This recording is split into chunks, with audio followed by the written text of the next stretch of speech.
Hallelujah.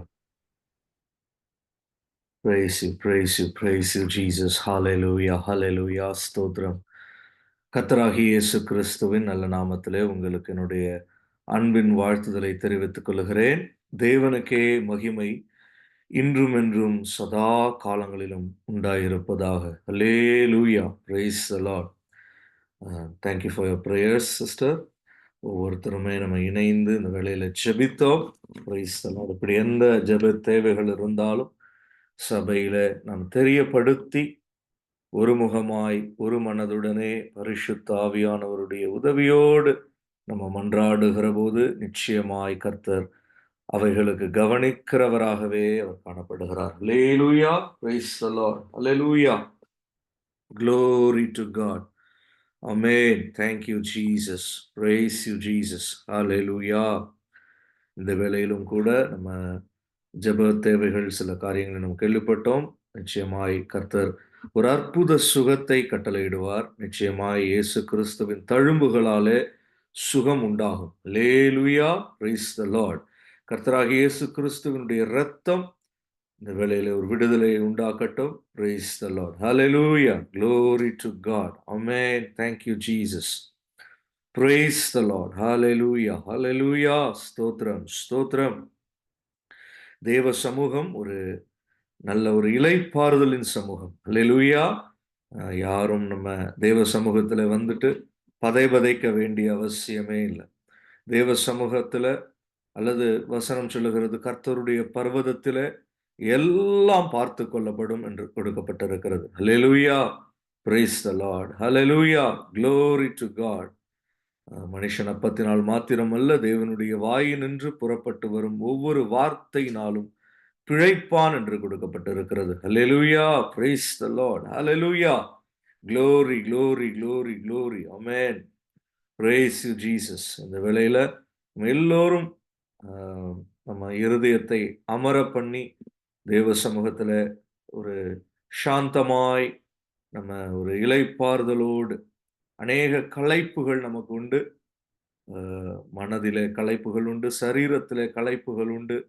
ஆனாலும் இந்த வேளையில ஒரு இளைப்பாறுதலோடு யோவான் இயேசுவுக்கு அன்பாயிருந்த சீஷன், அவனை குறித்து வேதம் எப்படி சொல்லுகிறது? அவன் இயேசு கிறிஸ்துவின் மார்பிலே சாய்ந்து காணப்பட்டான் என்று கொடுக்கப்பட்டிருக்கிறது. அல்லேலூயா. அதுபோல கர்த்தராகிய இயேசு கிறிஸ்துவின் மார்பிலே சாய்ந்திருக்கிற ஒரு அனுபவம். பாரங்களை எல்லாம் அவருடைய பாதங்களிலே இறக்கி வைத்து விட்டு அவருடைய மார்பிலே, அவருடைய தோள்களிலே, அவருடைய பாதத்தின் அருகே இளைப்பாறுகிற ஒரு அனுபவம். அல்லேலூயா. Praise the lord. அல்லேலூயா. அதிலே நாம் இந்த வேளையில காணப்படுவோம். என் சுமை லகுவா இருக்கிறது, என் நுகம் மெதுவா இருக்கிறது என்று கர்த்தர் சொல்லுகிறார். அதுபோல இந்த வேளையில நம்ம இருதயங்கள் காணப்படட்டும். கர்த்தர் இந்த வேளையை நமக்கு ஆசீர்வதித்து தருவாராக. ஒரு நிமிஷம் கேட்க இருக்கிற வசனங்களுக்கு நம்ம இருதயம் அது ஒருமித்து வர வேண்டும் என்று சொல்லி தேவ சமூகத்தில் ஒரு நிமிஷம் கண்களை மூடி நம்ம மன்றாடிட்டு நம்ம வசனங்களுக்கு நேராய் கடந்து செல்லலாம். Praise the Lord. Hallelujah. அன்பின் பரலோக பிதாவே, உம்மை நன்றியோடு துதிக்கிறோம், ஸ்தோத்தரிக்கிறோம் அப்பா. Hallelujah, hallelujah, hallelujah, hallelujah. Glory, glory, glory, glory, glory, glory, glory, glory. Thank you, Jesus. Hallelujah, hallelujah, hallelujah, hallelujah. ஆமென், ஆமென். ஆண்டவரே, சங்கீதக்காரன் பாடுகிற போது கர்த்தாவே என் விண்ணப்பத்தை கேட்டருளும் என்று அவன் மன்றாடுகிறானே. உம்முடைய தயை நலமாயிருக்கிறது என்று சொல்லுகிறானே அப்பா. அதுபோல இந்த வேளையில எங்கள் விண்ணப்பங்களை நீர் கேட்டருள்வீராக. உம்முடைய தயை நலமாயிருக்கிறது. உம்முடைய தயை இந்த வேளையில எங்கள் மேல் கடந்து வரட்டும். உமது உருக்கமான இரக்கங்களின்படி எங்களை இந்த வேளையில சந்தித்தருளும் அப்பா. இயேசுவே, உம்முடைய இருதயத்துல எங்களை குறித்து ஒரு உருக்கமான இரக்கங்களோடு நீர் எங்கள் மேல கடந்து வர வேண்டுமே அப்பா. உம்முடைய அபிஷேக நதி ரிபபா ஷபரிபா கரபலா. தேங்க்யூ லார்ட், எங்கள் மேல கடந்து வரணுமே. உம்முடைய சமாதானத்தின் நதி அல்லேலூயா, அது எங்கள் மேல் புரண்டு வெள்ளங்களை போல கடந்து வரணுமே. ரீஷண்டனாதியா ரீஷபரிபா கரபலா. Thank you lord. ஹல்லேலூயா, ஹல்லேலூயா, ஹல்லேலூயா. ஜீவ நதியே, பரிசுத்த ஆவியானவரே, இந்த வேளையில எங்கள் மத்தியிலே நீர் கடந்து வர வேண்டுமே அப்பா. உம்முடைய வசனத்துல ஒரு நதி உண்டு என்று கொடுக்கப்பட்டிருக்கிறதே. இதோ அந்த நதி, ஒரு நதியுண்டு என்று கொடுக்கப்பட்டிருக்கிறதே. அந்த மெய்யான ஜீவ நதி எங்கள் நடுவிலே இந்த வேளையில கடந்து வர வேண்டும். அது கடந்து போகிற இடங்களில் எல்லாம் அற்புத சுகம் உண்டாகும் என்று கொடுக்கப்பட்டிருக்கிறதே அப்பா. ஹalleluya. அது கடந்து போகிற இடங்களில் எல்லாம் ஜீவன் உண்டாகும் என்று கொடுக்கப்பட்டிருக்கிறதே அப்பா. இந்த வேளையில ஜீவன் உண்டாகட்டும். பரிசுத்தாவியானவர் ஜீவ நதியா எங்கள் மத்தியில நீர் கடந்து வருகிறீர். ரிஷபரிவ கரபல ஹுரபல ரிபதுன அந்த நதியா. ஓ, glory, glory, glory, glory. Thank you, Jesus. இயேசு கிறிஸ்துவின் இரத்தத்தினால ஜெயம் எடுத்து ஜெபிக்கிறோம். Hallelujah, hallelujah, hallelujah. Glory to God. Amen, amen. Praise the Lord. Hallelujah, hallelujah. Amen, Jesus. Hallelujah, hallelujah. நதியின் இரு புறங்களிலும் காணப்படுகிற மரங்கள் அது செழிப்பா இருக்குமே, இலையுதிராது இருக்குமே, கனிகளை தருகிறதா இருக்குமே அப்பா. இந்த ஜீவ நதி கடந்து போகிற இடங்களில ஜீவன் உண்டாகுமே அப்பா. Thank you Jesus. இந்த வேளையில ஜீவன் உண்டாகட்டும் இயேசுவின் நாமத்தில அப்பா. இந்த வேளையில அற்புத சுகத்தை கர்த்தர் கட்டளையிடுவீரா. ரிபா துனமோ ரிபாபா ஷபரிபா கரபலா. ஆண்டவரே, தழும்புள்ள உம்முடைய கரத்தினால உம்முடைய பிள்ளைகளாக எங்கள் ஒவ்வொருவரையும் கர்த்தர் இந்த வேளையில தொட்டு ஆசீர்வதிப்பீராக, பலப்படுத்துவீராக ராஜா. இருதயங்களை ஸ்திரப்படுத்துவீராக. ஆமென். Yes, yes, yes. இப்பொழுதே தொடுகிறீர் ஆண்டவரே. பெயர் பெயராய் ஒவ்வொரு தனிநபராய் இப்பொழுதே கர்த்தர் தொடுகிறீர் இயேசுவின் நாமத்தில. ஆமென். உருக்கமான இரக்கங்களோடு எங்களை கடாட்சிக்கிற தேவன். ஆமென். உம்முடைய தயை நலமாய் இருக்கிறது. Thank you, Lord. Hallelujah. Hallelujah. Glory, glory, glory, glory, glory. ஆமென். பயங்கள் நீங்கட்டும் ஆண்டவரே. ஆமென். உம்முடைய ஜனங்கள் வெட்கப்பட்டு போவதில்லை அப்பா. எல்லா பயங்களும் இந்த வேளையில மாறி போகட்டும்.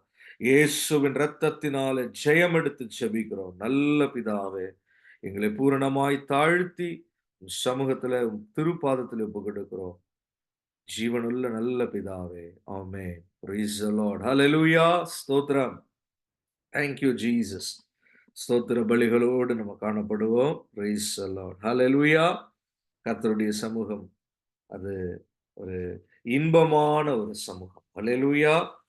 ஒரு கம்பல்ஷன் கிடையாது. Hallelujah. உற்சாகமாய் அவரிடத்தில் நாம் சேர்க்கப்படுகிறோம். Praise the Lord. யாரும் நம்ம கைகளை பிடித்து அமர வைக்கிறது இல்ல. தேவ சமூகத்துல அது இன்பமான ஒரு சமூகம். ஹல்லேலூயா. அங்கே கர்த்தருடைய வல்லமை காணப்படுகிறது. Price the Lord. அவருடைய பராக்கிரமம் வெளிப்படுகிறது. ஆமென். இந்த வேளையில ஒருவேளை நம்ம சரீர பிரகாரமாய் நேரடியாய் இல்லாமல் இருந்தாலும் இந்த வேளையில ஆவியினாலே ஒன்று சேர்க்கப்பட்டிருக்கிறோம். ஹல்லேலூயா. Praise the lord. ஒரு டெலிபோன் கான்ஃபரன்ஸ், ஒரு வேர்ல்டுல இருக்கிற ஒரு டெக்னாலஜி நம்மளை இணைக்கும்னா அதை விட எவ்வளவு அதிகமாய் பரிசுத்த ஆவியானவர் நம்மை ஆவியில ஒரு மனதுடனே இணைத்து வைத்திருப்பார். ஹல்லேலூயா. Glory to God. Amen. Praise the Lord. Hallelujah. Hallelujah. Thank you, Jesus. Amen. கர்த்தருடைய வசனங்களுக்கு நேராய் நம்ம கடந்து செல்வோம். Praise the Lord. Hallelujah. ஸ்தோத்திரம், ஸ்தோத்திரம், ஸ்தோத்திரம். Thank you, Jesus. ஆவியானவரே ஸ்தோத்திரம். ஒரு பாடலை கூட நான் ஒரு 2 வரி, ஒரு 3 வரி பாடிட்டு நம்ம அப்படியே வசனங்களுக்கு கடந்து போகலாம். Praise the Lord. Hallelujah. தேவ தாசர்களும் கர்த்தருடைய பிள்ளைகளும் கர்த்தருடைய சமூகத்திலே பாடி பரவசம் அடைந்தார்கள் என்றுதான் வேதம் நமக்கு கற்றுக் கொடுக்கிறது. அல்லேலூயா. பாடுவேன், பரவசமாகுவேன், பரந்தோடும் இன்னலே பாடுவேன், பரவசமாகுவேன், பரந்தோடும் இன்னலே. பாடல டிஜிஎஸ் அவங்க பாடுறப்ப அவ்வளவு ஒரு பரவசமா இருக்கும். அல்லேலூயா. Praise the lord. நமக்கு அந்த அளவுக்கு தாளந்துகள் இல்லாமல் இருந்தாலும் கர்த்தருடைய கிருபையை கொண்டு கொஞ்சம் நம்ம இந்த பாடலை நம்ம பாடுவோம். Praise the lord. ஹல்லேலூயா. பாடுவேன், பரவசமாகுவேன், பரந்தோடும் இன்னலே அலையலையாய் துன்பம் சூழ்ந்து நிலை கலங்கி ஆழ்த்துகையில் அலையலையாய் துன்பம் சூழ்ந்து நிலை கலங்கி ஆழ்த்துகையில் அலைகடல் தடுத்து நடுவிழி விடுத்து நடத்தியே சென்ற கர்த்தனை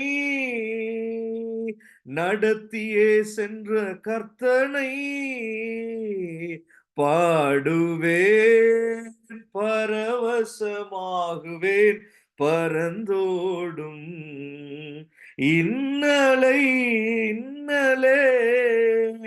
என்று மாறும் எந்தன் துயரம் என்றே மனமும் ஏங்குகையில் என்று மாறும் எந்தன் துயரம் என்றே மனமும் ஏங்குகையில் மாறாவின் கசப்பை மதுரமாக்கி மகிழ்வித்த மகிபனையே பாடுவேன், பரவசமாகுவேன், பரந்தோடும் இன்னலே Praise the Lord. ஒன்றுமில்லா வெறுமை நிலையில் உதவுவாரற்று போகையில் ஒன்றுமில்லா வெறுமை நிலையில் உதவுவாரற்று போகையில் கண்மலை பிளந்து தண்ணீரை சுரந்து தாகம் தீர்த்த தயவை கண்மலை பிளந்து தண்ணீரை சுரந்து தாகம் தீர்த்த தயவை பாடுவேன், பரவசமாகுவேன், பரந்தோடும் இன்னலே. ஜீசஸ், ஹல்லேலூயா. இன்பமான இயேசு கிறிஸ்துவினுடைய சமூகத்துல அமர்ந்திருக்கிற நம்ம ஒவ்வொருவரும் இந்த வேளையில இருதயத்துல சமாதானத்தோட நம்ம காணப்படுவோம். தேவனுடைய சமாதானம் நம்ம இருதயத்தை நிரப்பட்டும். கர்த்தர் நமக்கு இந்த வேளையில ஒரு விடுதலையான ஒரு தேவனாய் அவர் நமக்கு காணப்படுகிறார். ஆமென். கர்த்தருடைய வசனங்களுக்கு நேராய் நம்ம கடந்து செல்லலாம். Praise the Lord. Glory to God. Amen. Thank you, Jesus. Mark எழுதின சுவிசேஷத்தின் புஸ்தகம் மார்க் 4ஆம் அதிகாரம் 4th chapter 30ஆம் வசனம். Hallelujah. Praise the Lord. நம்ம மத்தியில புதிதாய் கூட ஜாயின் பண்ணியிருக்கிற சிஸ்டர் இருக்கீங்க. கர்த்தருக்குள்ள உங்களுக்கும் எங்களுடைய அன்பின் வாழ்த்துதல். கர்த்தர் உங்களுடைய தேவைகளை, உங்களுடைய காரியங்களை சந்திப்பாராக. நம்ம இந்த வசனத்தை நம்ம இந்த வேளையில கவனிப்போம். Praise the Lord. Mark 4:30, mark 4:30 வாசிக்கலாம். இன்னும் அவர் அவர்களை நோக்கி, தேவனுடைய ராஜ்யத்தை எதற்கு ஒப்பிடுவோம், அல்லது எந்த உவமையினாலே அதை திருஷ்டாந்தப்படுத்துவோம்? ஆமென். Praise the Lord. எந்த உவமையினாலே தேவனுடைய ராஜ்யத்தை குறித்து நம்ம பேசலாம் அப்படின்னு சொல்லி இங்க வசனம் இருக்கிறது. அதுக்கப்புறம் கர்த்தரே அதை குறித்து அவர் சொல்லுகிறார். இயேசு கிறிஸ்து பேசுகிற ஒரு காரியம், அவர் தேவனுடைய ராஜ்யத்தை அவர் ஜனங்களிடத்துல சொல்லித்தர வேண்டும் என்று அவர் விரும்புகிறார். பொதுவாக தேவனுடைய ராஜ்யத்தை அறிவிக்க அவருடைய சீஷர்களை அனுப்புகிற போதெல்லாம் அவர் 2 காரியங்களை அவர் செய்கிறதை நாம் பார்க்க முடிந்தது. ஒன்று, அவர் சுகவீனர்களை, வியாதியுள்ளவர்களை, பலவீனர்களை சொஸ்தமாக்குகிறதை நாம் பார்க்க முடிகிறது. ஏனென்றால் சீஷர்களை எல்லாம் அப்படிதான் அவர் அனுப்புவார். நீங்க போய் என்ன செய்யுங்க, தேவனுடைய ராஜ்யத்தை, பரலோக ராஜ்யத்தை பிரசங்கியுங்கள். அப்படியே என்ன செஞ்சிருங்க, அதை பிரசங்கிக்கிற போதே, அந்த வார்த்தைகளை கேட்கிற போதே ஜனங்களின் நடுவிலே பெரிய அற்புத சுகம் உண்டாகட்டும் என்று அவர் வசனங்களை அனுப்பி விடுவார். சீஷர்களோடு இந்த காரியங்களை அவர் சொல்லி அனுப்புவார். அவர்களும் போய் பிரசங்கிப்பார்கள். கிராமங்களுக்கு செல்வார்கள், பட்டணங்களுக்கு செல்வார்கள். பகுதி பகுதியாய் அவர்கள் செல்லுகிற இடங்களில எல்லாம் என்ன உண்டாகும்? அற்புத சுகம் உண்டாகும். தேவனுடைய ராஜ்யம், அதுல தேவனுடைய ராஜ்யத்தை நோக்கி பார்க்கிற போதெல்லாம் அதனோடு இணைக்கப்பட்டு வருகிற ஒரு பெனிஃபிட் என்னது? அற்புத சுகம். அல்லேலூயா. இயேசுவின் நாமத்தினாலே எங்கெங்கெல்லாம் பரலோக ராஜ்யத்தை குறித்து பிரசங்கிக்கப்படுகிறதோ அங்கெல்லாம் இந்த நாள் அளவிலும் அற்புத சுகம் அதனோடே கடந்து வருகிறதா இருக்கிறது. அல்லேலூயா. அதோடு மாத்திரமல்ல, இன்னொரு காரியமும் நிகழ வேண்டும் என்று கர்த்தர் அதை சொல்லி அனுப்புவார். இன்னொரு காரியம் என்ன? அங்கே அற்புத சுகம் ஒரு பக்கம், பிசாசுகளினாலே ஜனங்கள் போராட்டத்தில் காணப்படுகிறதையும் இயேசு அறிந்திருக்கிறார். பிசாசுகளினாலே சங்கிலியிலே கட்டப்பட்டிருக்கிற அனுபவம், பிசாசுகளினாலே பலவிதமான அலைக்கழிப்புகள் உண்டாயிருக்கிற அனுபவம், இப்படிப்பட்டதான காரியங்களை கர்த்தர் அறிந்து வைத்திருக்கிறதுனாலே அவர் பரலோக ராஜ்யத்தை, தேவனுடைய ராஜ்யத்தை குறித்து பிரசங்கிக்கிற போது அந்த பிசாசுகளையும் துரத்தும்படி அதிகாரப்படுத்தி தம்முடைய சீஷர்களை கர்த்தராகிய இயேசு கிறிஸ்து அனுப்பி இருக்கிறதை நாம் அறிந்திருக்கிறோம். இன்றைக்கும் நம்ம நடுவில மனுஷன் அல்ல, பரிசுத்த ஆவியானவர் வசனங்களை கொண்டு நம்மோடு அவர் கடத்தி வருகிற போது, பரிசுத்த ஆவியானவரே இந்த வேளையில, இந்த ராத்திரியில அவருடைய வசனங்களை கொண்டு நமக்கு இந்த 2 காரியங்களிலேயும் அற்புதம் செய்ய அவர் சித்தமுள்ளவராய் காணப்படுகிறார். அவ்வளவு கிருபையுள்ள வார்த்தைகளாகத்தான் இந்த வசனங்கள் காணப்படுகிறது. அது ஒரு பக்கம் வியாதியுள்ளவர்களை சுகப்படுத்துகிறது, இன்னொரு பக்கம் ஜனங்களுக்கு விடுதலை உண்டு பண்ணுகிறது. பிசாசினாலே பாதிக்கப்பட்டவர்களை, பிசாசினுடைய பிடியில் இருக்கிறவர்களை விடுதலை பண்ணும்படிக்கும் கர்த்தருடைய வசனங்கள் கடந்து வருகிறது. அப்படியானால் இன்று இரவும் கூட நம்ம இந்த தேவனுடைய ராஜ்யத்தை குறித்து வசனங்களை காண்கிற போது நம்ம நடுவில் பெரிய விடுதலைகள் உண்டாகட்டும், அற்புத சுகம் உண்டாகட்டும். இயேசு கிறிஸ்துவின் இரத்தத்தினாலே அதை நாம் சுதந்திரித்துக் கொள்வோம். விசுவாசத்தோடு, ஸ்தோத்திர பலிகளோடு நம்ம இந்த வேளையில இந்த காரியங்களை கவனிப்போம். அப்ப கர்த்தர் சொல்லுகிறார், தேவனுடைய ராஜ்யத்தை எதற்கு ஒப்பிடுவோம் அல்லது எந்த உவமையினாலே அதை திருஷ்டாந்தப்படுத்துவோம்? கர்த்தர் இங்கே திருஷ்டாந்தப்படுத்தி, உவமையினாலே காரியங்களை உருவகப்படுத்தி அவர் தேவனுடைய ராஜ்யத்தை விளக்க வேண்டும் என்று அவர் விரும்புகிறார். ஜனங்களிடத்தில் அவர்கள் கேட்டறியும் திராணிக்கு தக்கதாக அவர் உவமைகளோடு ஜனங்களிடத்துல தம்முடைய வசனங்களை அவர் வெளிப்படுத்தினார். அல்லேலூயா. Praise the lord. ஹல்லேலூயா. அப்ப 31வது வசனத்தை நாம் வாசிக்கலாம். 31ஐயும் 32ஐயும் நம்ம வாசிக்கிறோம். அது ஒரு கடுகு விதைக்கு ஒப்பாயிருக்கிறது. அது பூமியில் விதைக்கப்படும் போது பூமியில் உள்ள சகல விதைகளிலும் சிறியதாயிருக்கிறது. விதைக்கப்பட்ட பின்போ அது வளர்ந்து சகல பூண்டுகளிலும் பெரிதாகி ஆகாயத்து பறவைகள் அதனுடைய நிழலின் கீழ் வந்தடையத்தக்க பெரிய கிளைகளை விடும் என்றார்.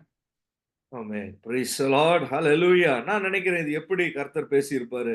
சுற்றி ஜனங்கள் எல்லாம் கம்ஃபர்டபுளா உட்கார்ந்து இருந்திருப்பான். ஹல்லேலூயா. ஜனங்கள் அப்படியே அவர்கள் காதுகளை மாத்திரம் திறந்து வைத்துக் கொண்டு அவர்கள் எப்படி உட்கார்ந்து இருந்திருப்பாங்க. அப்போதைக்கு இருந்த வசதிகள் பெரிதா இல்லாமல் இருந்தாலும் இயற்கையாக அங்கே சுற்றி அவர் பிரசங்கிக்கிற போது அங்கே ஜனங்களுக்கு அமர ஒரு வாய்ப்பு இருந்திருக்கும். அமர்ந்து சிலர் நின்று கொண்டு ஒவ்வொருத்தருக்கும் எப்படி வசதியோ அப்படி அவர்கள் அந்த வசனங்களை கவனித்திருப்பார்கள். இன்று ராத்திரியும் அப்படிதான். தேவ சமூகத்துல இந்த வசனங்களை எவ்வளவு கம்ஃபர்டபுளாக கேட்கணும் வேண்டுமானாலும் கேட்கலாம். காதுகளும் இருதயமும் அவருக்கு திறந்திருந்தால் போதும், தேவ சமூகத்துல அதனுடைய காரியங்கள் நமக்கு கடந்து வரும். அல்லேலூயா. அப்ப ஒரு கம்ஃபர்டபுளா ஜனங்கள் உட்கார்ந்து அவர்கள் கேட்கிறார்கள். இருதயத்தை எல்லாம் அமர பண்ணி பெரிதா அவங்க எதையும் யோசிச்சு கலங்கி அவர்கள் அப்படியெல்லாம் இல்லாமல் ரொம்ப எளிமையான ஒரு இருதயத்தோடு இதை கவனிக்கிறார்கள். அதனாலேதான் கர்த்தருடைய வசனமும் எப்படி வருகிறது, மிகவும் எளிமையான காரியமாக அது கடந்து வருகிறது. மிகவும் ஒரு எந்த மனிதனும் அதை எளிதாய் புரிந்து கொள்ளத்தக்கதானபடி அந்த வசனங்கள் கடந்து வருகிறது. அது எப்படி வருகிறது? ஒரு பெரிய காரியம் போல அல்ல. தேவனுடைய ராஜ்யம் என்று கர்த்தர் சொல்லி தொடங்குகிறாரு. ஆனால் எடுத்த உடனேயே எதுல கொண்டு வந்து நிறுத்துறார் அத? அது ஒரு கடுகு விதைக்கு ஒப்பாயிருக்கிறது என்று சொல்றார். அல்லேலூயா! இது இந்த ஒரே பகுதி எனக்கு ரொம்ப ஆச்சரியமாயிருச்சு. ஜனங்களுக்கும் அப்படிதான் இருந்திருக்கு. தேவனுடைய குமாரன் உட்கார்ந்து இருக்கிறாரு. ரபோனி என்று அழைக்கப்படுகிறாரு. அங்க அவர்களுக்கு அவர்தான் ஒரு ஆசிரியரை போல, ஒரு டீச்சர் அப்படி அவர் காணப்படுகிறார். அவர் என்ன சொல்லப் போகிறார்? அவர் சொல்வது அப்படியே ஒரு பயங்கரமா இருக்க போது. தேவனுடைய இவ்வளவு நாள் பூமிக்கு அடுத்த காரியங்களை சொல்லுகிற போதே அது பயங்கரமா இருந்திருக்கும். இப்ப தேவனுடைய ராஜ்யத்தை குறித்து அவர் சொல்லப் போறாரு. அது எப்படி இருக்க போதோ, என்ன மாதிரி அவர் விவரிக்க போகிறாரோ என்று ஜனங்கள் நினைத்துக் கொண்டிருந்தாங்க. ஆனா அவர் எப்படி தொடங்குறாரு? தொடக்கமே எப்படிதான் இருக்கு? எவ்வளவு எளிதாய் அதை அதை காண்பிக்க முடியுமோ அப்படி காண்பிக்கிறார். எப்படி சொல்றாரு? ஒரு கடுகு விதைக்கு ஒப்பாய் இருக்கிறது. நம்ம என்ன நினைச்சோம்? அது என்னமோ அப்படியே பயங்கரமா இருக்கும். அப்படியே பார்த்தீங்கன்னா, இந்த பக்கத்துல அப்படி ஒரு கட்டடங்கள் இருக்கும். இந்த பக்கம் அப்படி கட்டடங்கள் இருக்கும். இங்க ராஜ சேனைகள் இருப்பாங்க. அங்க அங்க குதிரைகள் இருக்கும், யானைகள் இருக்கும். பூமியில இருக்கிற ராஜ்யங்களை எல்லாம் பழைய பழைய புலவர்கள் எழுதி வச்சிருக்காங்க. அதையெல்லாம் வாசிச்சா ஏதாவது புரியுதா நமக்கு? எப்படி இருக்கு? அது அத்தனை காலாட்படை இருந்துச்சு. இவ்வளவு யானைகள், குதிரைகள் அப்படி இப்படின்னு அப்படி பயங்கரமா விவரிக்கப்பட்டிருக்கு.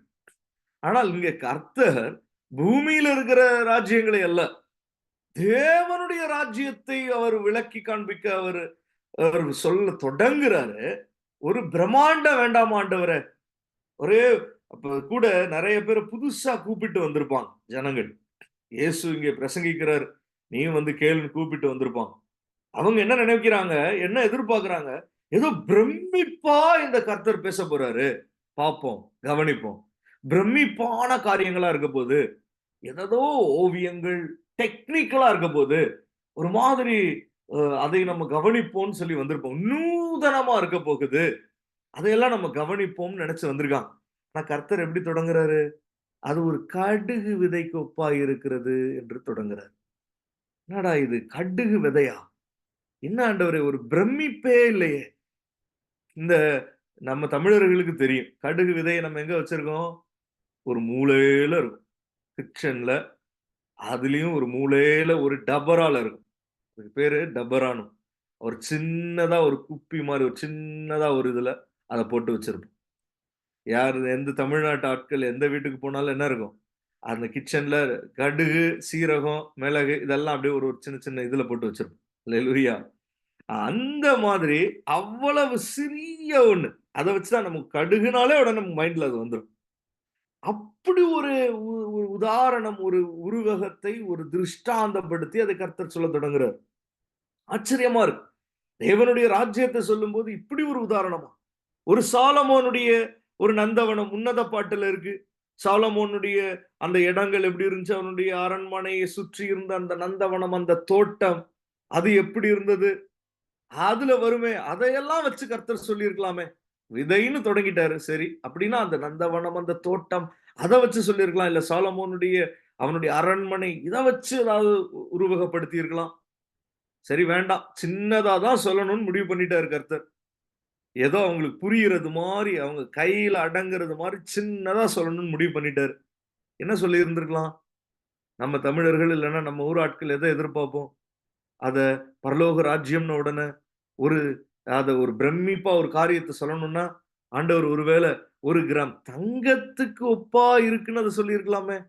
அந்த நாட்கள்ல 1 கிராம் தங்கம்னு இன்னைக்கு எவ்வளோ இருக்கும்? காலப்போக்குல அது ஏன்னா அதனுடைய கருத்து இதுலயும் இருக்கே, தங்கத்திலயும் இருக்கே. இன்னைக்கு ஒரு விதை விதைக்கப்படுது. அது என்ன செய்யுது? அது வளர்ந்து எல்லாவற்றிலும் அது சிறியதா இருந்தாலும், அது பெருசாகி, மரமாகி, அதுல பறவைகள் எல்லாம் வரும் அளவிற்கு அது விருத்தி அடையுது அப்படின்றது தான் சொல்றாரு. அதே அர்த்தத்துல வந்திருக்குமே தங்கத்த பத்தி சொல்லியிருந்தாலும். 1 கிராம் தங்கம் அப்படின்னு இருந்தா, அன்னைக்கு ரேட்டுக்கு அது ஒரு நயா பைசாவா இருந்திருந்தா, இன்னைக்கு அது எவ்வளவோ விலை அதிகமாயிரும். அது மாதிரி தான் பரலோக ராஜ்யம் சொல்லியிருக்கலாமே. ஏதாவது ஒரு ஆங்கிள்ல இது பிரம்மாண்டமா இருக்கா? இல்ல. அவர் கடுகு விதை என்று அவர் சொல்லுகிறார். அல்லேலூயா! Praise the lord. எங்களுக்கு அப்படியெல்லாம் சொல்லியிருந்தா இன்னுமே நல்லா புரிஞ்சிருக்குமேன்னு நம்ம நினைப்போம். ஆனா அப்படி சொல்லல. ஆனா நமக்கு புரியிற ஒரு ஒரு விஷயம் இதுல இருக்கு. அது என்னது? நம்ம சாப்பிடும்போது அங்கேயும் இங்கேயும் கருப்பா உப்மா விசேஷமா உப்மா சாப்பிடும்போது வரும். அது எதுக்கு இருக்குன்னே தெரியாது ஒரு உணவுல. அவ்வளவு இன்சிக்னிஃபிகன்ட்டான அது ஒரு எதுக்கு போடுறாங்க? என்னத்துக்கு அது இருக்குன்னே இன்னைக்கு வரைக்கும் தெரியாது. அல்லேலூயா! அவ்வளவு ஒரு சாதாரணமான சிறிய ஒரு காரியத்த அவர் எடுத்து, அதுதான் தேவனுடைய ராஜ்யத்திற்கு ஒரு ஒப்பனையா அவர் சொல்லத் தொடங்குறார். அல்லேலூயா! எனக்கு சமைக்கலாம் எனக்கு பேச்சலரா இருந்தப்ப இப்பயும் தெரியாது. அப்ப சுத்தமாவே அடுப்புனா என்னன்னு கூட தெரியாது. ஆனா அந்த சமயத்துல பேச்சலரா இருந்தப்ப, ஒரு ரூம்மேட் ஒருத்தர் வந்திருந்தார். சிகாகோல நான் இருக்கும்போது. அவரு இது கொஞ்சம் கல்யாணம் ஆனவர் அப்ப. அவர் வந்து சமையல்லாம் எப்படிங்க சமைக்கிறீங்க அப்படின்னா, "ஒண்ணும் இல்ல ஜோசப். இந்தோ இந்த ஒரு சட்டி எடுத்துட்டு வாங்க. எண்ணெய ஊத்துங்க. என்ன சமைக்கிறீங்களோ இல்லையோ, இத முதல்ல செய்யுங்கன்னு" சொல்லி என்ன செய்வார் தெரியுமா? கடுகு அப்படியே தூவுவார். அது பட்டு, பட்டு, பட்டுன்னு வெடிக்கும். இது வந்துட்டாலே நீங்க அதுக்கு அடுத்து அப்படியே சமைக்க தொடங்கிரலான்றான் அப்படின்னுவாரு. அந்த மாதிரி அவ்வளவுதான் நமக்கு அந்த கடுகை பத்தி தெரியும். அவ்வளவு ஒரு சாதாரணமான ஒரு காரியம். பிரமிப்பான ஒரு காரியமாய் அவர் அதை கொண்டே வரல. அப்ப அதிலிருந்து நம்ம என்ன புரிந்து கொள்ளுகிறோம்? இதுல அவர் என்ன சொல்ல வராரு? இவர் எதை சொல்ல வருகிறார் என்றால், இது ஒரு எளிமையான சிம்ப்ளஸ்ட், ஈசியஸ்ட் மக்கா இருக்கிறவங்க கூட என்ன செஞ்சுக்கலாம்? புரிந்து கொள்ளலாம். இப்படி ஒரு காரியமாய் இதை எடுத்து உரைக்கிறார். அல்லேலூயா! ஏன் ஆண்டவர் இப்படி சொல்றாரு அப்படின்னா, அவரே தன்னை குறித்து சொல்லுகிற போதே அவர் என்ன சொல்றாரு? நான் ஒரு மிகவும் மனத்தாழ்மை உள்ளவன் என்று சொல்றார். நான் சாந்தம் உள்ளவன் என்று சொல்றார். எளிமைப்படுத்தி, எளிய ஒரு ஆவியை அவர் இந்த இடத்துல அவர் நமக்கு நமக்கு இங்கே காண்பிக்கிறதை நமக்கு புரிந்து கொள்ள முடிகிறது. அல்லேலூயா! அப்ப இவ்வளவு சாதாரணமாக, இவ்வளவு பெரிய காரியத்தை அவர் சொல்லுகிறார். அது நமக்கு ஆச்சரியமா இருக்கிறது. அல்லேலூயா! ஆனால் நம்ம எதை எதிர்பார்க்கிறோம் தெரியுமா? அதுவும் இந்த நாட்கள்ல விசேஷமா நம்ம வேலை ஸ்தலங்கள்ல இருக்கிற வேலையெல்லாம் பார்த்துட்டு வந்துட்டு, அப்புறம் நம்ம சுற்றி இருக்கிற சூழல் எல்லாம் பார்த்துட்டு, நம்ம மனம் எப்படி போய்க்கிட்டே இருக்கு தெரியுமா? காம்ப்ளெக்ஸ் ஆகிட்டே இருக்கு. காம்ப்ளிகேட் ஆகிட்டே இருக்கு. நமக்கு எதையுமே நம்ம படிப்பு அப்படிதான் இருக்கு. நம்ம வேலை ஸ்தலம் அப்படிதான் இருக்கு. நம்ம சுற்றி இருக்கிற சூழ்நிலைகள் எல்லாம் the technicalities of daily life has become way more complex. தினசரி ஜீவியம் ஒரு ஹாஸ்பிடல்ல டாக்டர்ட்ட போனா சிம்பிளா சொல்ல மாட்டேங்கிறான்.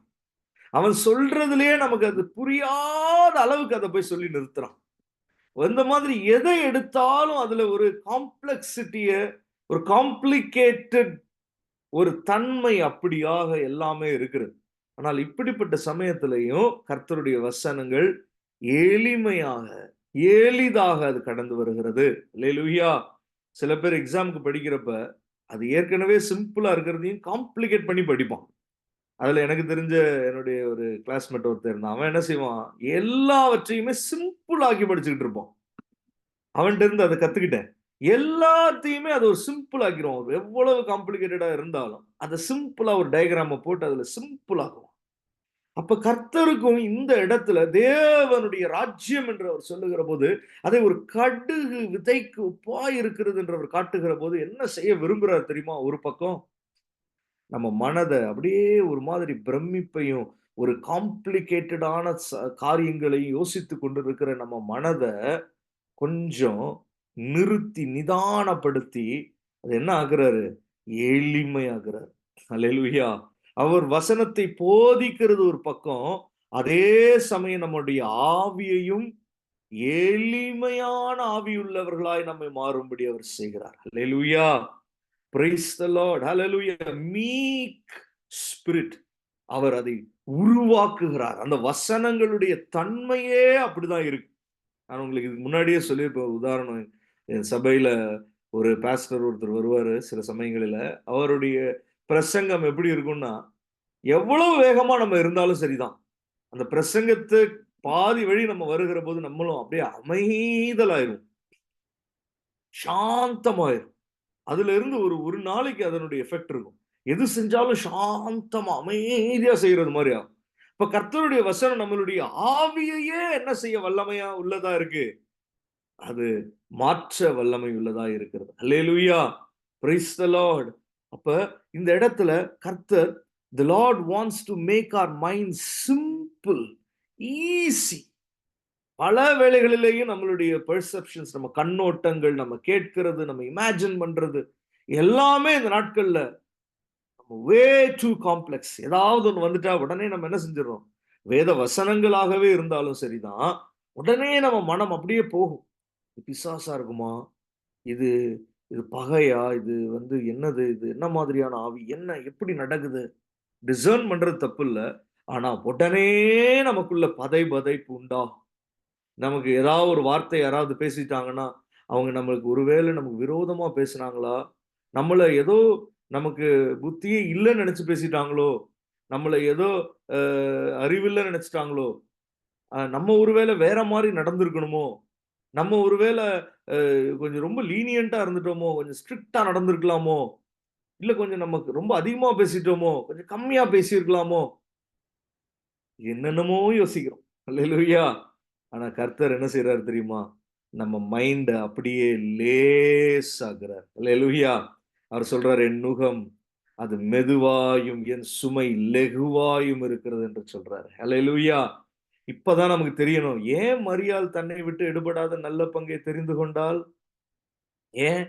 ஏனென்றால், அவளுக்கு அவருடைய சமூகத்துல வருகிற போதெல்லாம் ஒரு அனுபவத்த உணருகிறாள். என்ன அனுபவம்? Her spirit was made light. கர்த்தர் spending time with Jesus makes our spirit light. எளிதாக்குகிறது. அதுவரைக்கும் ஏதோ ஒரு 200 கிலோ வெயிட்ட தூக்கிக்கிட்டு சுத்துனது மாதிரி இருக்கு. ஆனா தேவ சமூகத்துல அது லேசாக்கப்படுகிறது. கடுகு விதை. அல்லேலூயா! Praise the lord. பரிசுத்த ஆவியானவர் இந்த ஒரு காரியத்தை நமக்கு இன்றைக்கு விளக்கணும். ஏன்னா இதுல நம்ம மறந்துட்டு போயிருவோம் எப்போதும். இத நம்ம என்னைக்கு மறந்துரும். ஒரு தெளிந்த புத்தி இல்லாமல் நமக்கு போயிரும். காரணம் என்ன தெரியுமா? நம்ம மனம் எப்போதுமே மன ரம்மியத்தை பார்க்கிலும், அது ஒரு குழப்பத்தை நோக்கியே பிரயாணம் பண்ணுது. ஆனால் பவுல் சொன்னான், "மன ரம்மியமா இருக்க கற்றுக்கொண்டேன்." வேத வசனங்கள்ல அதனுடைய சத்தியம் இருக்கிறது. அப்ப தேவனுடைய ராஜ்யத்தை கர்த்தர் சொல்றாரு. ஆனால் அவர் சொல்றாரு, அது ஒரு கடுகு விதைக்கு ஒப்பாய் இருக்கிறது. அல்லேலூயா! Praise the lord. அல்லேலூயா! அவருடைய இத நம்ம நினைக்கிறோம். அப்ப கர்த்தர் இது எவ்வளவு எளிதா சொல்றாரு. அப்படின்னா நம்ம என்ன தெரியுமா நெனச்சுருவோம்? என்னப்பா உங்க ஆண்டவர் பிரமிப்பா, ஒரு வித்தியாசமா, நுணுக்கமா சொல்லுவாருன்னு நெனச்சோம். அவர் ரொம்ப சாதாரணமா சொல்றார். அப்படியா சொல்ல முடியும்? நம்ம ஆண்டவர் அவருடைய சிருஷ்டிப்பை பார்த்தால் எப்படி இருக்கு? மனுஷனுடைய ஹியூமன் பாடிஸ் அது எப்படி ஒரு காம்ப்ளிகேட்டடா இருக்கு. எவ்வளவு டீப்பா இருக்கு. வானங்களை, நட்சத்திரங்களை எல்லாம் பார்த்தா எப்படி இருக்கு? ஒவ்வொரு அணுக்களை எடுத்தால் எப்படி இருக்கு? புரிந்து கொள்ளுவதற்கே முடியாது. எத்தனையோ வருடங்களா மனுஷனும் படிச்சுக்கிட்டு தான் இருக்கான். இன்னும் எதையுமே முழுசா படிச்சு முடிக்கல. எல்லாவற்றிலேயும் அரைகுறை தான். அப்படிதான் போயிட்டு இருக்கு. ஏன்? அவருடைய சிருஷ்டிப்பு அப்படி இருக்கு. ஆனால் அவர் பேசுகிற போது, அவர் அந்த காரியத்தை அவருடைய ஆவி எப்படிதான் இருக்கு?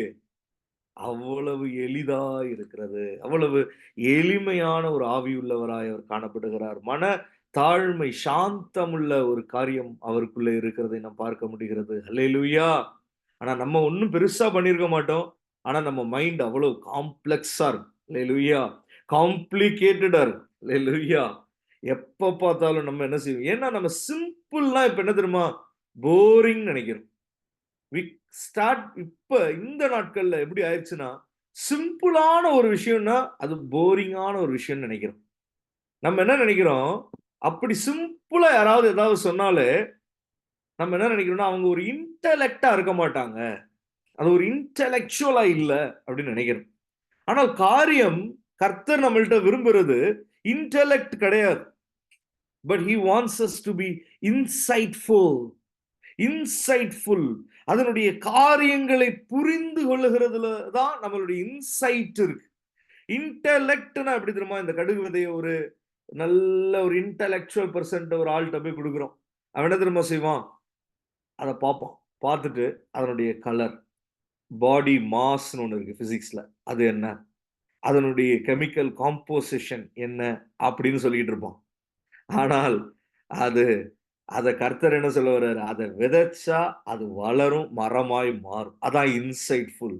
இப்போ பார்க்கிறதின்படி அல்ல, அது விதைக்கப்பட்டால் அது கனி கொடுக்கிற, அநேக பறவைகள் வந்து சேருகிற ஒரு பெரிய மரமாய் அது மாறும். அல்லேலூயா! இப்ப தேவன் நம்மிடத்துல எதை எதிர்பார்க்கிறார் தெரியுமா? ஒரு இன்சைட்ஃபுல்லா இருக்கணும். ஸ்பிரிச்சுவல் ஆவிக்குரிய தன்மை என்பது என்ன தன்மை? The dynamics of being spiritual is to be insightful. Hallelujah. ஆவிக்குரியவர்கள் எல்லாவற்றையும் குறித்து நிதானிக்கிறார்கள் என்று கொடுக்கப்பட்டிருக்கிறது. அப்படியானால் என்ன? நிதானிக்கிறது என்றால் என்ன? இன்சைட்ஃபுல். அது எப்படி வரும்? ஒரு சிம்பிள் மைண்ட் செட்ல தான் வரும். ஹalleluya. எப்போதும் ஒரு பிரமிப்ப, எப்போதும் ஒரு காம்ப்ளிகேட்டடா நம்ம யோசித்துக் கொண்டு இருக்கிற போது அது வராது. எளிதாக ஒரு காரியத்தை அணுகுகிற போது அது வரும். அப்ப தேவனுடைய ராஜ்யத்தை கர்த்தர் ஒரு கடுகு விதைக்கு ஒப்பாய் இருக்கிறது என்று சொல்ல வருகிற போது அவர் எதை சொல்லுகிறார் தெரியுமா? முதலாவது, இது ஆவியில் எளிமையுள்ளவர்களுக்கே இது இருக்கிறது. இந்த பரலோக ராஜ்யம் என்பது ஆவியில் எளிமையுள்ளவர்களுக்காகவே இருக்கிற ஒரு ராஜ்யம். அல்லேலூயா. Praise the lord. ஹalleluya. யதார்த்தமாய் கர்த்தர் இந்த காரியத்தை, ஒரு பெரிய சத்தியத்தை, ஒரு மிகவும் பிரம்மாண்டமான, ஒரு மனிதன் விளங்கிக் கொள்ள முடியாத, ஒரு மனிதனுடைய இருதயத்திலும் தோன்றிடாத, அவன் கண்களிலே கண்டிடாத, காதுகளிலே கேட்டிடாத அவ்வளவு ஆழமும் உயரமும் அகலமும் பெரிதுமாய் இருக்கிற ஒரு காரியத்தை இயேசு எளிதாய் அவர்களிடத்துல அவர் கடத்தி கொண்டிருக்கிறதை பார்க்க முடிகிறது. அவர்களுடைய ஆவியையே in this moment he is defining their spirit. உங்கள் ஆவி இப்படி இருக்கணும். ஹalleluya. praise the lord. ஆனால் நாம என்ன செய்றோம்? அது சாதாரணமா வருகிற போது அதை ஏற்றுக்கொள்ளுகிறது இல்ல. பரலோக ராஜ்யமா? எனக்கு ஒரு செத்தவனே உயிரோட வந்து சொல்லட்டும், அப்ப நான் ஏத்துக்கிறேன். செத்தவன் எல்லாம் உயிரோட வந்தா சொல்றான் அங்க அப்படி இருக்கும்னு. நித்திய ஜீவனை குறித்து நம்ம சொல்லுகிற போது அப்படியெல்லாம் வாதிடுகிற தன்மை உள்ளவர்கள் உண்டு. அவர்களுடைய ஆவியில எளிமை கிடையாது. அதனாலே தான் அவர்கள் எதை எதிர்பார்க்கிறார்கள்? நீ சொல்ற போதே எனக்கு அதை காண்பிச்சிரு, டெமான்ஸ்ட்ரேட் பண்ண. அப்படி பரலோக ராஜ்யம்னா எனக்கு அப்படி காண்பிக்கணும். வானத்துல இருந்து அப்படியே ஒரு வெளிச்சம் வரணும். இங்க இப்ப கர்த்தர் கடவுள் எங்களுக்கு முன்னாடி, கண்ணுக்கு முன்னாடி காட்டுங்க பார்ப்போம் அப்படின்னுவாங்க. ஆனால் கர்த்தர் எதை காண்பிக்கிறாரு? ஒரு கடுகு விதையை எடுத்து காண்பிக்கிறார். ஆனால் இதை ஏற்றுக்கொண்டு இருக்கிற ஜனங்கள் நடுவில் என்ன நடக்குது? காண்பிக்கப்படுகிறது கடுகு விதைதான். ஆனா நடக்கிறது என்னமோ என்னது? அற்புத சுகம், பிசாசின் கட்டுகளிலே இருந்து விடுதலை, அற்புத அடையாளங்கள், அதிசயங்கள், ஆச்சரியமான காரியங்கள் நடக்கிறது. அல்லேலூயா. அப்ப ஆவியில எளிமையோடு அவருடைய வசனங்களை நாம் அணுகுகிற போது, அவரை நாம் கண்டு கலிகூறுகிற போது நடக்கிற காரியங்கள் பிரமிப்பாய் இருக்கிறது. அல்லேலூயா. நம்மளுடைய எதிர்பார்ப்புகள், நம்ம அப்படியே கர்த்தருக்கு முன்பாக ஒரு தாழ்மையோடு, எளிமையான ஆவியோடு அந்த வசனங்களை பெற்றுக் கொள்ளுகிற போது நம்ம நடுவில் நடக்கிற காரியம் மிகவும் பெரியதா இருக்கிறது. அல்லேலூயா. எண்ணி முடியாத அதிசயங்களை, ஆராய்ந்து முடியாத ஆச்சரியமான பெரிய காரியங்களையும் அவர் செய்கிறார் என்றுதான் வேதம் நமக்கு கற்பிக்கிறது. அல்லேலூயா. Praise the lord. தேசமே பயப்படாதே, கர்த்தர் பெரிய காரியங்களை செய்வார் என்று தான் கொடுக்கப்பட்டிருக்கிறது. அல்லேலூயா. நாம மாத்திரம் தேவனுக்கு முன்பாக தாழ்த்தி நம்மை ஒப்பு கொடுத்தால், எளிமையான ஆவியோடு அவரை நாம் அணுகினால், அவருடைய சமூகத்தில் காணப்பட்டால், நமக்கு அல்லேலூயா தேவன் பெரிய காரியங்களை அவர் செய்ய வல்லமை உள்ளவராக இருக்கிறார். அல்லேலூயா. இந்த இடத்துல ஒரு மனுஷன் என்ன செய்யறானா, சீக்கிரமா நான் முடிச்சிடுறேன், டைம் ஆயிருச்சு தான், மன்னிக்கவும். ஆனாலும் நான் வேகமா இதை முடிக்கிறேன். ஹல்லேலூயா. Praise the lord. Glory to God. இன்னைக்கு நம்மளுடைய கர்த்தருடைய நோக்கம் என்னன்னா, ஏதோ பயங்கரமா நம்ம கத்துக்கிட்டோம், அது இல்ல நோக்கம். இன்னைக்கு நம்ம மனம் அது புதுமைப்படணும், அது புதுப்பிக்கப்படணும். நம்ம இருதயம் இன்றைக்கு எளிமையுள்ள ஆவியுள்ளவர்களாய் நம்ம மாற்றப்படணும். Price the lord. ஹல்லேலூயா. ஒரு மீக் ஸ்பிரிட் நமக்குள்ள கடந்து வரணும். ஹல்லேலூயா. Glory to God. இங்கே இந்த பூமியிலே விதைக்கப்படுகிற இந்த கடுகு விதை பூமியில் உள்ள சகல விதைகளிலும் சிறிதா இருக்கிறது. ஒரு கர்த்தருடைய வசனம் வருது. இன்னைக்கு கர்த்தர் எந்த நோக்கத்துல இந்த வசனத்தை அனுப்பினாரோ அதே நோக்கத்துல, அதே தன்மையில நம்ம இந்த வசனத்தை பெற்றுக்கொள்ளணும். அப்படியானால் இது என்ன? பூமியில இது விதைக்கப்படுகிற போது கடுகு விதை, அதே மாதிரி கர்த்தருடைய வார்த்தைகளும் தேவனுடைய ராஜ்யத்தை குறித்ததான சத்தியங்களும் தேவ காரியங்களும் நமக்குள்ளே விதைக்கப்படுகிற போது அது எப்படி வருது? சிறிய வசனங்களாய் அது வருகிறது. சிறிய எளிமையாய் நம்ம அறிந்து கொள்ளக்கூடிய, நம்ம கேட்கிற தானிக்கு தக்கதாக எளிதாய் நம்ம ஒரு காரியத்தை யதார்த்தமாய் நம்ம அறிந்து கொள்ளும்படி நமக்குள்ளே அது விதைக்கப்படுகிறது. அல்லேலூயா. ஆனால் அது எப்படிதான் இருக்கு? நமக்குள்ள வருகிற போது நம்ம அதை ஒன்றும் பெருசா இல்லையேன்னு சொல்லி சில பேர் என்ன பண்ணிடுறாங்க? அதை மெத்தனமாய் தள்ளி விடுகிறார்கள். சிலர் அதை ரிஜெக்ட் பண்றாங்க. சிலர் அதை ஏற்றுக்கொள்ளுகிறது இல்லை. ஆனால் நாம் அதை என்ன செய்யறோம்? அதை பெற்றுக்கொள்ளுகிறோம். அது சிறிதா இருக்கிறது. சகல விதைகளிலும் அது சிறிதா இருக்கிறது. ஒரு நம்பிக்கையான வார்த்தையை நம்ம ஒருத்தன்ட்ட தரோம். ஆனால் அவன் என்ன செய்யறான்? என்னையா நீ பேசுற? என்னமோ நடந்துகிட்டு இருக்கு, நீ என்னமோ இப்ப போய் நம்பிக்கையா இந்த வார்த்தையை தெரிய என்ன இருக்கு அதுல பெருசா? சரி சரி அப்படின்னு கேட்டு போயிட்டா அதுல கிரியை இருக்குமா? இருக்காது. ஆனால் அவன் பரவாயில்லையே, இப்படி ஒரு சூழல்ல எனக்கு இப்படி ஒரு கர்த்தருடைய வசனத்தை அவன் தரானே அப்படின்னு சொல்லி அந்த வசனத்தை ஏற்றுக்கொள்ளுகிற போது, அந்த வசனம் சகல விதைகளிலும் சிறிதா இருந்தாலும் விதைக்கப்பட்ட பின்போ அது வளர்ந்து சகல பூண்டுகளிலும் பெரிதாகி ஆகாயத்து பறவைகள் அதனுடைய நிழலின் கீழ் வந்தடையத்தக்க பெரிய கிளைகளை விடும் என்றார். அல்லேலூயா. ஆபிரகாம் இடத்துல தேவன் தரிசனமான போது அவனிடத்துல ஒரு வாக்கு தத்தத்தை கர்த்தர் கொடுத்தார். அந்த வாக்கு தத்தம் எப்படி இருந்தது? சிறிதா இருந்தது. அது வாக்கு தத்தம் தான். வருகிற போதே ஒரு அற்புதமா அது வரல. வருகிற போது அது தேவனுடைய கிரியையாய் அவனிடத்துல வெளிப்படல. அது வெறும் வாக்கு தத்தமாய் வாயிலிருந்து வருகிற வார்த்தைகளாகத்தான் வந்தது. கடுகு விதை என்பது அப்படிதான். வெறும் வார்த்தை என்பது என்னது? கர்த்தர் ஏன் இதெல்லாம் நமக்கு சொல்றாரு கர்த்தர்? நான் உன்னை ஆசீர்வதிப்பேன்றாரு, பெரிய ஜாதியாக்குவேன்றாரு. என்ன இதெல்லாம் ஏன் சொல்றாரு? சொல்றதுக்கு பதிலா நேரடியா செஞ்சுட்டு போயிடலாமே. அது எவ்வளவு எனக்கு விசுவாசத்தை பெருக பண்ணும். அப்படி விசுவாசம் பெருக வேண்டியது இல்லைன்றார் ஆண்டவர். அல்லேலூயா. நீ இந்த சிறிய விதையை ஏற்றுக்கொள், இந்த வாக்கு தத்தத்தை ஏற்றுக்கொள். கர்த்தருடைய பலத்த கிரியைகளை பார்க்கிற போது வாக்கு தத்தம் என்பது ஒரு வார்த்தையாகத்தான் வருகிறது. அல்லேலூயா. அதனுடைய இன்சிக்னிபிகண்டா இருக்கு. எப்படி நம்ம கடுகு விதையை அப்படித்தானே பார்த்தோம். அதனுடைய அடையாளங்களும் கையில பிடிச்சாலே நிக்காது. கடுகு விதை கீழே உருண்டு விழுந்துரும். நல்லா முதல்ல ட்ரை பண்ணும்போது பாதி கீழே விழுந்துருச்சு, பாதி நெருப்புலயே நேரா விழுந்து, அடுப்புலயே நேரா விழுந்து தீஞ்சிருச்சு. அல்லேலூயா. அது கையில பிடிக்கிறதே கஷ்டம். அது போலதான் அநேகர் இந்த நாட்களில பிரசங்கிக்கப்படுகிற கர்த்தருடைய வசனங்களையும் தேவனுடைய காரியங்களையும் வசனத்தில் இருக்கிற ஜீவ வார்த்தைகளையும் சத்தியங்களையும் தவற விடுகிறார்கள். வாக்கு தத்தங்களை தவற விடுகிறார்கள். தங்களுக்கு கர்த்தர் அமைத்து கொடுக்கிற இந்த பைபிள் ஸ்டடி கூட எப்படி கர்த்தர் நமக்கு வச்சிருக்காரு, வாரத்தில் நடுவுல கர்த்தர் அமைத்து கொடுக்கிற ஒரு சிறிய வாய்ப்பு தான் இது.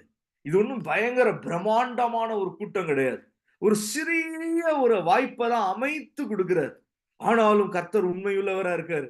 கர்த்தர் தம்முடைய வசனங்களை நமக்கு தருவதில் ஒரு நாளும் குறைவுபடவே இல்லை. ஒவ்வொரு வாரமும் கர்த்தர் நமக்கு வசனம் தரார், வாக்கு தத்தங்களை கொடுக்கிறார், சத்தியங்களை வெளிப்படுத்துகிறார். ஹல்லேலூயா. அப்படி சிறிய விதைகளை போல நமக்குள்ளே கடந்து வருகிற காரியங்கள் தான். ஆனால் நாம் என்ன செய்கிறோம்? அதை விதைக்க நம்ம அதை முற்படுகிறோம். விதைக்கப்பட நம்ம அதை அனுமதிக்கிறோம். முதலாவது அது விதைக்கப்படணும். அதற்கு பின்போ அது வளர்ந்து சகல பூண்டுகளிலும் பெரிதாகி ஆகாயத்து பறவைகள் அதனுடைய நிழலின் கீழ் வந்தடையத்தக்கதாக பெரிய கிளைகளை அது விடும் என்று வேதம் நமக்கு கற்பிக்கிறது. அல்லேலூயா. இன்று ராத்திரியிலும் கூட அல்லேலூயா கர்த்தர் நமக்கு காண்பிக்கிறதான ஒரு சத்தியம். அல்லேலூயா. Praise the lord. கர்த்தர் நமக்கு அமைத்து கொடுத்திருக்கிற சிறிய காரியங்களை, சின்ன பகுதிகளை, கர்த்தர் நமக்கு வெளிப்படுத்துகிற அந்த சத்திய வசனங்களை நமக்கு கர்த்தர் அருளி இருக்கிற வாக்கு தத்தங்களை வெறும் வார்த்தைகள் தானே, வெறும் ஏதோ இவங்க வாயில பேசிக்கிட்டே இருக்காங்க. இல்ல இல்ல, அது வெறும் வார்த்தைகள் இல்ல, அவைகள் வல்லமை உள்ளவைகள். அல்லேலூயா. அவைகள் சரியா விதைக்கப்பட்டுடுச்சுன்னா போதும். ஒரு மனுஷனுடைய இருதயத்துல கர்த்தருடைய வசனம் மாத்திரம் சரியா விதைக்கப்பட்டுடுச்சுன்னா, அல்லேலூயா, வசனம் சொல்லுது, விதைக்கப்பட்ட பின்போ அது வளர்ந்து, அல்லேலூயா, வசனங்கள் நம்ம மேல மிஞ்சி வல்லமை கொள்ளுகிறதா இருக்கிறது. அது வளரும். அது வளருகிற ஆற்றல் உள்ளது. It has the potential to grow. Hallelujah. அது விசுவாசமாய் அது வளரும். அது நன்மைகளாய் அது வளரும். அது ஆசீர்வாதங்களாய் வளரும். அது நமக்கு கிருபையாய், அது கர்த்தருடைய சமூகத்திலிருந்து நமக்கு கிருபையை விருத்தி அடைய பெரிதாக்குகிற அல்லது அது வளர பண்ணுகிற பெருக பண்ணுகிற தன்மை உள்ளதாய் இருக்கிறது. சகல பூண்டுகளிலும் பெரிதாகி எத்தனையோ காரியங்கள் நமக்குள்ளே காணப்படுகிறது. ஆனால் கர்த்தருடைய வசனங்கள் சரியா விதைக்கப்பட்டால் மற்ற எல்லாவற்றை பார்க்கிலும் அது பெரிதாகி ஆகாயத்து பறவைகள் அதனுடைய நிழலின் கீழ் வந்தடையத்தக்கதாக, பூமியில் இருக்கிற காரியங்கள் அல்ல, ஆகாயத்து பறவைகள், அல்லேலூயா, பிரைஸ் தி லார்ட், பரலோகத்தினுடைய நன்மைகள், பரலோகத்தினுடைய காரியங்கள், விடுதலையான காரியங்கள், ஆச்சரியமான காரியங்கள், எல்லா ஜீவ ஜந்துகளும் நடந்து கொண்டிருக்கிற போது ஆகாயத்துல பறவைகள் பறந்து கொண்டிருக்கிறது. அப்படிப்பட்ட ஆச்சரியமான காரியங்கள் அதனுடைய நிழலின் கீழ் வந்தடையத்தக்கதாக பெரிய கிளைகளை விடும். இப்படிப்பட்டதுதான் பரலோக ராஜ்யம். அல்லேலூயா. இதைத்தான் கர்த்தர் நமக்கு நடுவில் விதைத்துக் கொண்டிருக்கிறார். இந்த நாட்களிலே தேவனுடைய தாசர்கள் நமக்கு கடந்து வருகிற போது, அவர்கள் நம்மோடு பிரசங்கிக்கிற காரியங்கள் வருகிற போது, நம்மிடத்திலே சில வாக்கு தத்தங்களை கர்த்தர் நமக்கு காண்பிக்கிற போது, சில வசனங்களை நமக்கு வியாக்கானம் பண்ணி விளங்க பண்ணி கற்றுக் கொடுக்கிற போது, அவைகளை நாம் we should not despise. நாம் அதை கடுகு விதைத்தக்கதான அளவிலே தான் இருக்கிறது. அது சிறியதாகத்தான் இருக்கிறது. நம்ம வாழ்க்கையில மற்ற காரியங்கள் எல்லாம் பெருசா இருக்கு. நம்முடைய தினசரி அலுவல்கள் பெருசா இருக்கு. நானா இது சிறியதாய் இருக்கிறது. நம்மளுடைய குடும்பத்தின் காரியங்கள் பெரியதாய் தோன்றுகிறது. ஆனால் இவைகள் தேவனுடைய காரியங்கள் சிறியதாய் நமக்கு கடந்து வருகிறது போல இருக்கிறது. ஆனாலும் இந்த நாட்களிலே கர்த்தர் நமக்கு சிறியதாய் இருந்தாலும் பெரிய காரியங்களை நமக்கு நடுவிலே செய்யத்தக்கதான வல்லமையுள்ள வார்த்தைகளாய் தான் நமக்கு அதை அனுப்பி கொண்டு இருக்கிறார். ஒரு நிமிஷம் கண்களை மூடி நாம ஜெபித்து முடிக்கலாம். ஒரு நிமிஷம், இவ்வளவு நேரம் நம்ம பொறுமையாக இருந்தோம். சமயம் கொஞ்சம் கூடித்தான் சென்று விட்டது. ஆனாலும் ஒரு நிமிஷம் நம்ம தேவ சமூகத்துல கேட்ட வசனங்களுடைய வல்லமை, அது it has a huge potential. நமக்குள்ளே அது பெரிய காரியங்களை நடக்க வல்லமை உள்ளதாய் அது இருக்கிறது. Praise the Lord. ஒரு நிமிஷம் கண்களை மூடி இந்த வசனம் மாத்திரம், வசனங்கள் மாத்திரம், ஜீவ வார்த்தைகள் மாத்திரம், நித்திய ஜீவனை அளிக்கிறதான இந்த ஜீவ வார்த்தைகள் மாத்திரம் நமக்குள்ளே, ஒரு ஆத்துமாவுக்குள்ளே, ஒரு மனுஷனுக்குள்ளே, அவனுடைய இருதயத்திற்குள்ளே விதைக்கப்பட்டு விட்டால், விதைக்கப்பட்ட பின்போ அதிலே இருந்து ஒரு நொடியும் தாமதம் இல்லாமல் அதற்குள்ளே இருந்து உருவாகுகிற ஒரு காரியம் என்ன தெரியுமா? அது வளர்ந்து, ஹல்லேலூயா, பரலோக ராஜ்யம் நமக்குள்ளே அது வளருகிறதா இருக்கிறது. தேவனுடைய காரியங்கள் நமக்குள்ளே, கர்த்தத்துவங்கள் நமக்குள்ளே வளருகிறதா இருக்கிறது. கண்களை மூடி ஒவ்வொருவரும் ஸ்தோத்திரம் பண்ணி, முடிந்தால் கைகளை தட்டி தேவனை மகிமைப்படுத்தி, ஆபிரகாமுக்கு ஒரே ஒரு வாக்கு தத்தம் தான் கடந்து வந்தது. ஆனால் வேதம் அவனை குறித்து என்ன சொல்லுகிறது தெரியுமா? ஹல்லேலூயா, பிரைஸ் தி லார்ட். தேவனுடைய வாக்கு தத்தத்தை குறித்து அவன் அவிசுவாசமாய் சந்தேகப்படாமல், ஹல்லேலூயா, பிரைஸ் தி லார்ட், தேவன் வாக்கு தத்தம் பண்ணினதை நிறைவேற்ற வல்லவராய் இருக்கிறார் என்று முழு நிச்சயமாய் நம்பி தேவனை மகிமைப்படுத்தி விசுவாசத்தில் வல்லவனானான். அவனுக்குள்ளே விதைக்கப்பட்டதான அந்த வார்த்தை, அந்த வாக்கு தத்தம் சிறியதாய் தான் இருந்தது.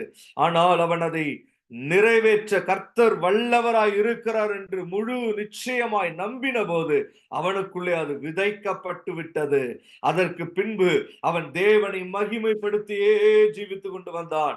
அவனுக்குள்ளே அது கொஞ்சம் கொஞ்சமாய் வளர்ந்தது. அது வளர்ந்து சகல பூண்டுகளிலும் பெரிதாகி தனக்குள்ளே இருக்கிற மற்ற எல்லா உணர்வுகளை பார்க்கிலும் விசுவாச உணர்வு அதிகரித்தது.